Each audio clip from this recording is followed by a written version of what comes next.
Jeremy Corbyn, I'm not saying he's the Bernie Sanders of the UK. You're both very, very different politicians in many ways, but he was a very, very popular left leader who galvanised another generation of people. They all came behind him, and he has now been absolutely pushed to the side of British politics to the point where he can't even stand as a Labour candidate in his own constituency. And I wonder what your reflections are on that. Well, I'm not going to get involved in Labour Party politics here. I don't certainly know enough, but I do know Corbyn, and I think, as you indicated, here's a guy who inspired a lot of younger people for a new vision for society, a lot of working class people, and his willingness to stand up to big money. And I think that is worthy of a lot of respect. Do you think it's sad that they can't run on the same ticket, he and the current leader? I don't understand. I really don't, what's going on with Labour Party politics. But it does seem a little bit strange to me that somebody who's been in the Labour Party his entire life, was leader of the party, brought, as I understand it, hundreds of thousands of people into the party, is now told that he can't run. But that's about my knowledge of Labour Party politics. Well, I'm going to inform you a little bit more, because the current leader, Sir Keir Starmer, has announced today 5 pledges or 5 mission statements for a future Labour government, and they include the fastest growth in the G7, a growth pledge, making Britain a green energy superpower, no surprise there, reforming our National Health Service so that it can survive and prosper in the future, making Britain's streets safer crime pledge, and breaking down barriers to opportunity in education and skills. Listening to that, is that enough for a centre-left party? That's something that politicians all over the world will say. Who is going to disagree with anything? The devil is always in the details. When you talk about GDP growth, that's fine, but who benefits from that growth? Are we talking about that growth trickling down to the middle class and working class of the country, or are the rich going to get richer? That's really the issue. And if you're concerned about growing the working class of this country, seeing people do better economically, what are your specific policies to do that? In the end, it's about ambition. As you say, it's about ambition on what you would call middle class, we call working class incomes. How central do you think more power, more influence for the trade union movement is? Look, I'm a strong believer in the trade union movement. I've worked with the trade union movement my whole life. Right now, we're taking on some large corporations who are engaged in terrible union-busting efforts, illegal efforts. So I believe in democracy. And democracy means that working people have got to have power. And one way you have power is through a trade union. That is power on the job to negotiate a decent contract. That means political power as well, when millions of workers come together around an agenda that works for them. We're going through a period in this country where huge numbers of people are going on strike. Nurses, junior doctors, council workers, right across the board, ambulance workers, again and again, waves and waves of strikes, because, as you said, their incomes have fallen so much, partly because of inflation over the last 10 years. And yet, on the Labour side of the argument, there's a great reluctance of Labour politicians to stand beside them on picket lines and stand beside union members. From your perspective, would you urge people to do that? All I can tell you is I have been on picket lines for 50 years. The crisis in America right now is that working people are falling further and further behind, and the gap between the people on top and workers is growing wider. Same here.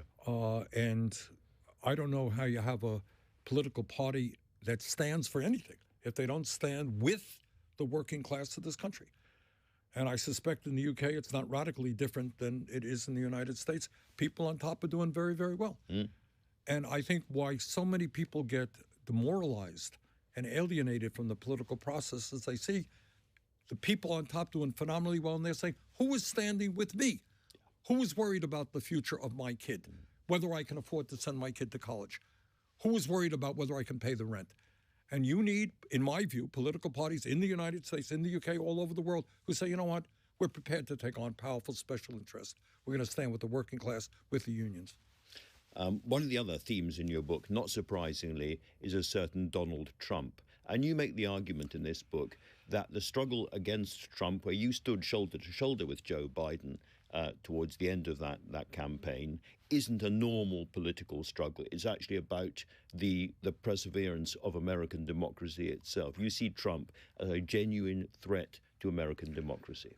I can't remember, about a month before Election Day, I gave a speech, and that's just what I said. I said, this is not a normal election, and I have real fears that if Trump loses this election, he will not, for the first time in the history of the United States, leave office peacefully.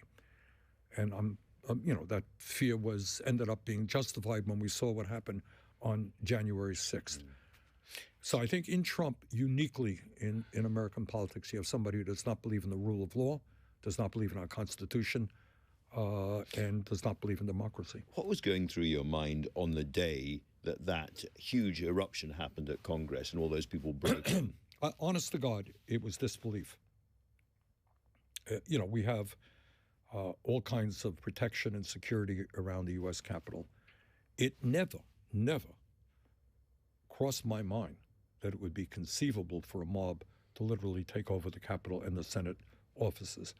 And, we were escorted out by, military and placed in a room where we were safe and all that. But it was, I don't know what the word is to use it. It was certainly quite unbelievable that occurred, and quite sad for what the United States is supposed to stand for. Did you ever question your own safety? No. You think? No, you didn't. We had guys around us with machine guns, so I wasn't worried about it. But it was a sad day for the country. Now, clearly, our politics are very different from that. We've had a very different system, but we have gone through in this country an extraordinary turbulent period in our politics too. We had the Brexit referendum, we had Boris Johnson and all the controversies around him, and then we had the short-lived, quite extreme Liz Truss government, which fell very, very quickly. And I just wonder whether you think that we have been going through a kind of parallel system where there have been politicians, as it were, testing the traditional rules of politics, the traditional... Could be. Again, I don't pretend to be an expert on British politics, but I think all over the world, in the United States, I suspect here, France, you got a lot of working class people who really do not believe that the government understands what they're going through and is fighting for their interests. And when that takes place, bad things happen. Democracy becomes threatened.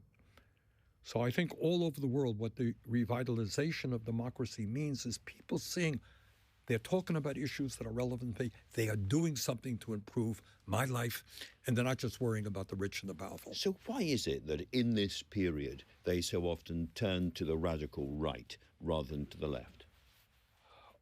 Good question. And I think, it depends country by country. But I think a lot of the right-wing demagogues have addressed the anger, recognized the anger that many folks on the left have not. People are angry. When I talk about being angry about capitalism, this is me. That is, you have a right to be angry if your standard of living is in decline while people on top are doing very well. You have a right to be angry if the fossil fuel industry is destroying this planet. And I think a lot of the folks on the left are kind of intellectual. They talk about the issues. And you have Trump coming along, tapping that anger and directing that anger against immigrants, against people of color, against the poor. And I think kind of that's what's happening. That's what's happening all around the place. Now, one big difference, obviously, between our countries is that we have socialized medicine. We have the NHS. And in your country, you don't. So I wonder what your message might be for all those people in British politics who are suggesting that to keep the NHS, to reform the NHS, we need to introduce much more private money. We introduce charges and private money. No, look, I don't have the exact statistics in my head, but we probably spend in the United States twice as much per person on health care. We spend $13,000 for every man, woman, and child, an outrageous sum of money. And yet we end up with 85 million people who are uninsured or underinsured, while the insurance companies make billions and billions of dollars. The function of the American healthcare system, something you should not emulate here.